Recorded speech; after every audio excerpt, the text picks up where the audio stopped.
Coucou les amis, c'est Sandra, j'espère que vous allez bien aujourd'hui. Je suis Sandra Canva, je me présente pour ceux qui ne me connaissent pas. Je suis écrivaine indépendante. J'ai créé cette chaîne pour partager avec vous des réflexions sur l'écriture, l'auto-édition, la lecture. Je fais beaucoup de chroniques de livres, surtout ces derniers temps. Je parle beaucoup de féminisme, d'afroféminisme, de sujets de société qui m'intéressent. Et c'est vrai que ça a souvent trait au féminin, parce que je pense qu'on a besoin de parler du féminin, qu'on n'en parle pas assez, que les femmes ne prennent pas suffisamment la parole et qu'il faut qu'on s'exprime. Même s'il y a des gens que ça dérange, il faut qu'on s'exprime, il faut qu'on dise ce que l'on a à dire, qu'on revendique, parce que nos droits sont beaucoup bafoués finalement au travers le monde. Ici en France, 72, depuis le début de l'année, 72 femmes qui sont mortes de violences conjugales, c'est énorme et pour l'instant rien n'est fait pour changer la donne. Donc on a beaucoup de travail à faire au niveau de la prise de conscience, des explications, de travailler sur, de parler de la culture du viol, de la représentation du féminin, du masculin, des rôles dans le quotidien, des rôles des femmes, des rôles des hommes, de la façon dont on élève nos filles, dont on élève nos garçons, comment on reproduit cette violence finalement d'une manière un petit peu systémique. Donc voilà, on a besoin de parler de ça, c'est important.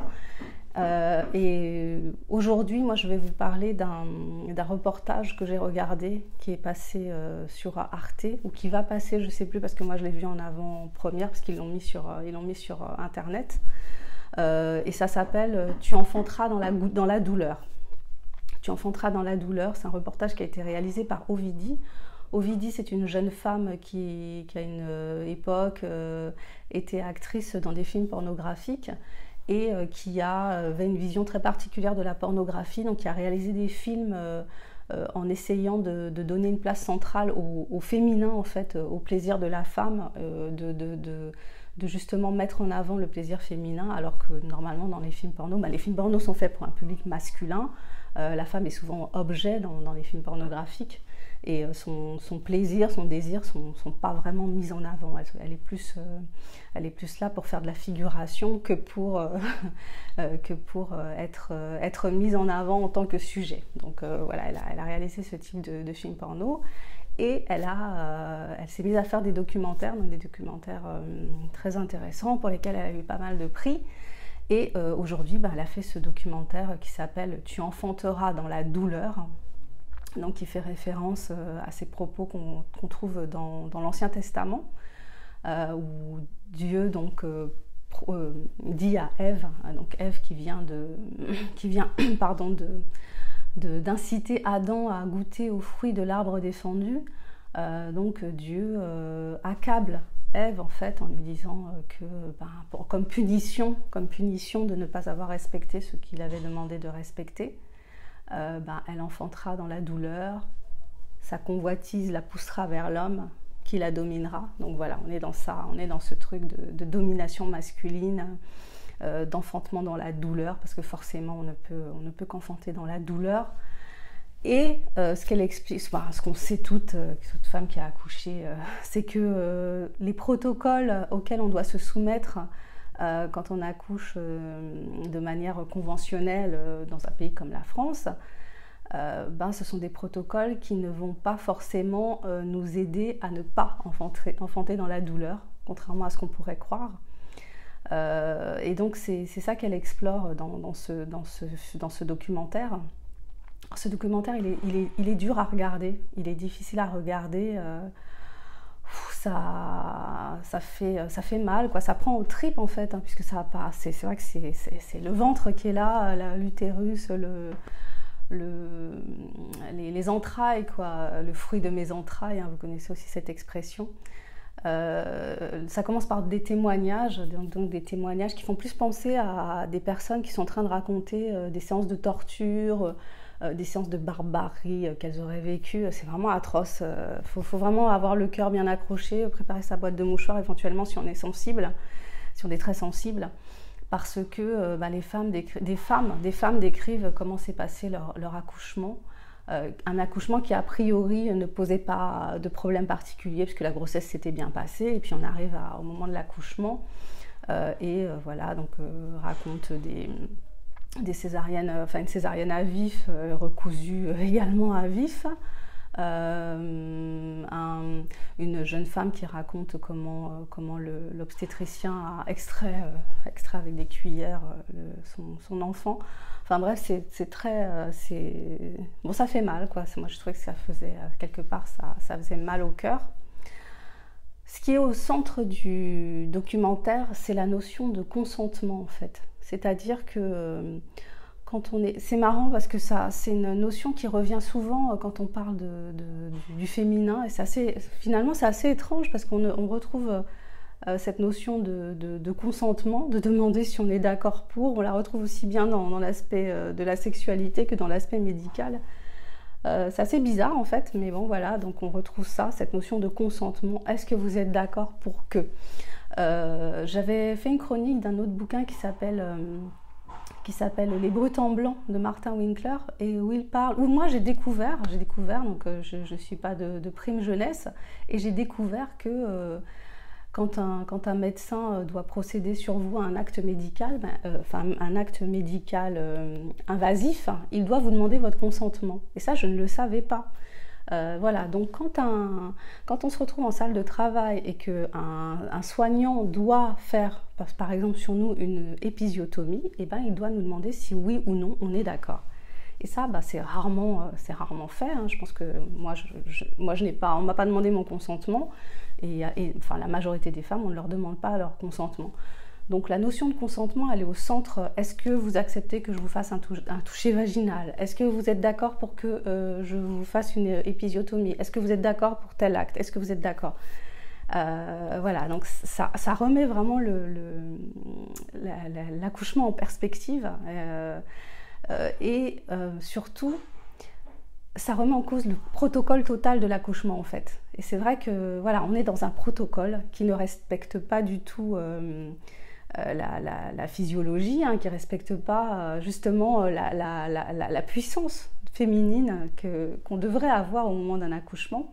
Voilà, il n'y a pas de raison, si tout va bien, normalement on devrait être actrice de notre accouchement.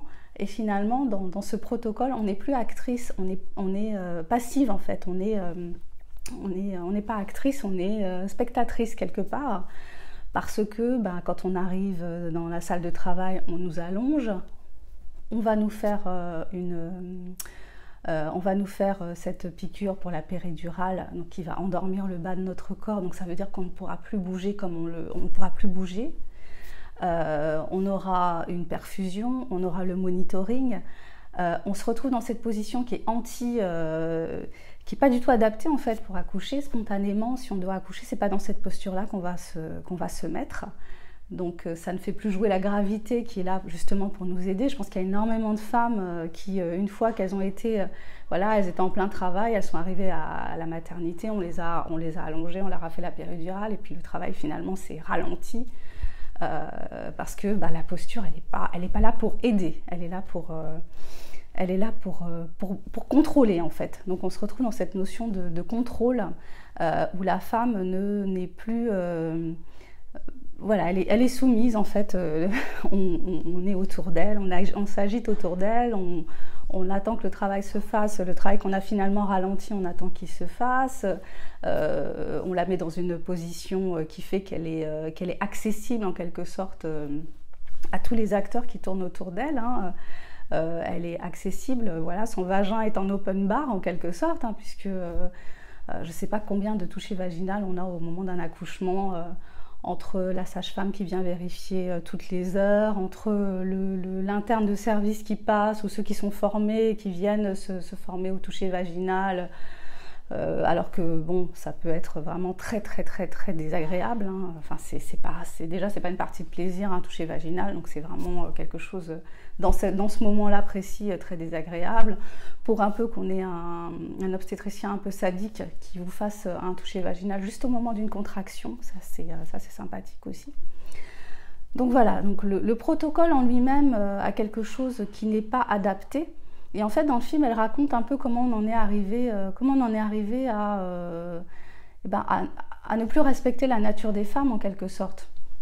dans un processus qui ne respecte pas la nature féminine, qui ne respecte pas la capacité des femmes à accoucher, parce que finalement, qu'est-ce qu'il y a de plus naturel qu'accoucher, quoi, qui part du principe que des choses doivent fonctionner impérativement alors qu'elles ne fonctionnent pas toujours bien, et ça on ne nous le dit pas, on n'a pas tous les éléments. Par exemple, on te présente la péridurale comme quelque chose qui va faire que tu ne souffriras pas, alors qu'en fait il y a un pourcentage, je ne me souviens plus du pourcentage, mais il y a un pourcentage de fois où la péridurale ne fonctionne pas. Et toi, si c'est la première fois que tu accouches, tu ne sais pas, donc tu es surprise, tu ne comprends pas, tu souffres, tu n'es pas forcément entendue dans ta souffrance.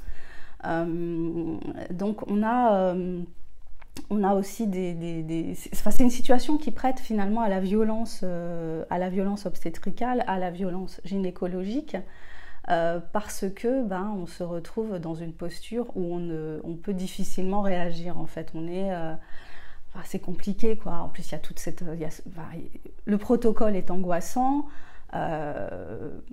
Les gens n'ont pas le temps, ils n'ont pas forcément le temps, il faut aller vite, il y a des préoccupations financières, il y a des préoccupations de temps, il y a plusieurs femmes qui accouchent en même temps. Donc voilà, dans ce reportage, elle remet tout ce système en question, ce système qui provoque finalement de la violence envers les femmes, qui fait justement que certaines femmes peuvent vivre leur accouchement comme carrément une séance de torture, en fait, une séance de torture, parce que on va procéder sur elle à des actes qui sont comparables à des actes de barbarie, comme une épisiotomie mal faite, réalisée n'importe comment, ça peut détruire la vie d'une femme, quoi. Ça peut détruire sa sexualité. Donc ce que j'ai trouvé, ce qui était assez violent, quelque part, donc il y a un gynécologue qui intervient. Et en fait, dans la façon dont il réagit, parce qu'il ne comprend pas, c'est-à-dire qu'il assimile cette demande aujourd'hui des femmes, cette revendication et cette dénonciation des violences qui sont faites dans cette situation précise, on considère que les gynécologues sont tous des bourreaux, ne savent pas faire leur travail, que les obstétriciens ne respectent pas les femmes, dans leur ensemble. Alors que c'est pas ce qui est dit, en fait, c'est toujours c'est pas ce qui est dit, c'est que il faudrait peut-être revoir certaines choses, il faudrait peut-être mettre à plat les choses, il faudrait peut-être écouter ce que les femmes ont à dire sans se sentir forcément accusées. Il faudrait qu'il y ait cette écoute-là, il y a besoin qu'il y ait cette écoute-là, et puis il y a besoin de redéfinir comment les femmes accouchent et de leur redonner du pouvoir dans cet acte-là. Parce que c'est logique, finalement, c'est logique, et ça entraînerait moins de séquelles au niveau physique, au niveau psychologique, et il y a besoin de revoir ça pour qu'on n'ait plus cette impression, comme beaucoup de femmes l'ont, qu'on leur a volé ce moment précieux, ce moment qui pour les soignants est banal parce que je ne sais pas combien d'accouchements ils font dans l'année, mais pour toi c'est peut-être le premier et le dernier, ou alors tu en auras plusieurs, mais bon voilà, quoi, c'est des moments extrêmement précieux. Et on peut avoir justement l'impression qu'on nous les a volés, qu'on nous a blessés, en fait. Ça peut être, ça crée un traumatisme. Ensuite, la relation mère-enfant, elle est compliquée, quoi. Elle est compliquée parce que l'enfant, finalement, se rattache à une situation qui n'était pas une situation agréable, qui était une situation douloureuse, qui était une situation où la maman s'est sentie violée même. Parfois, le mot qui vient, c'est ça, c'est que l'accouchement a été vécu comme une forme de viol. Donc c'est quand même grave d'en arriver là.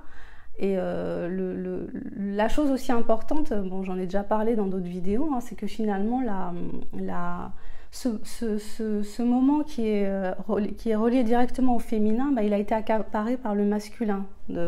C'est-à-dire que la médecine, les hommes en fait, les hommes médecins se sont accaparés ce moment-là et l'ont pris aux femmes en quelque sorte.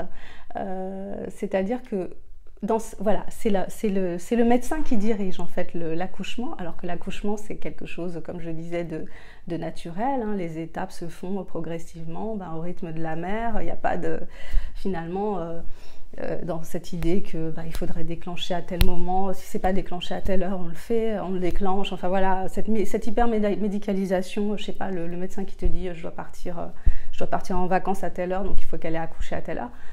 Alors que le corps de la femme, il sait ce qu'il a à faire, quoi. Il sait ce qu'il a à faire, il n'a pas besoin de cette hyper médicalisation. Et donc c'est ça aussi qui est en jeu là-dedans, c'est la maîtrise du corps des femmes par le corps médical masculin, parce que les médecins sont en majorité des hommes. La médecine, c'est l'histoire de la médecine, quand on la découvre un peu, il y a un côté très très macho, hein, très patriarcal là-dedans. Donc voilà. Bon, je vais m'arrêter là parce que je ne vais pas tout vous dire, mais en tout cas, je vous recommande de regarder si vous avez le courage, regardez-le parce que ça vaut vraiment le coup, même s'il y a certaines, comme je disais, il y a certains témoignages qui sont difficiles à entendre, il y a certaines images qui sont dures, mais c'est bien d'en parler, c'est bien de faire évoluer ça, de vouloir que ça évolue, de vouloir qu'on nous écoute, de ne pas penser que quand on a vécu ça mal, on a tort et que c'est parce qu'on n'a pas bien compris ou parce qu'on est trop sensible ou parce que ceci ou parce que cela, ou si on se dit j'aurais bien aimé que ça se passe comme ça, mais évidemment ça doit se passer comme ça, non, au contraire. Puis surtout aujourd'hui, comme la parole se libère, il y a pas mal de personnes qui échangent là-dessus et voilà. Bon, je vais m'arrêter là. Je vous souhaite une excellente journée. Je vous remercie si vous êtes allé jusqu'au bout. Je vous invite à découvrir, comme je disais au début, mon travail d'écrivaine en regardant tout ce que je mets sous la vidéo. Je vous souhaite une excellente journée. Prenez bien soin de vous et je vous dis à bientôt pour la prochaine vidéo. Bye bye.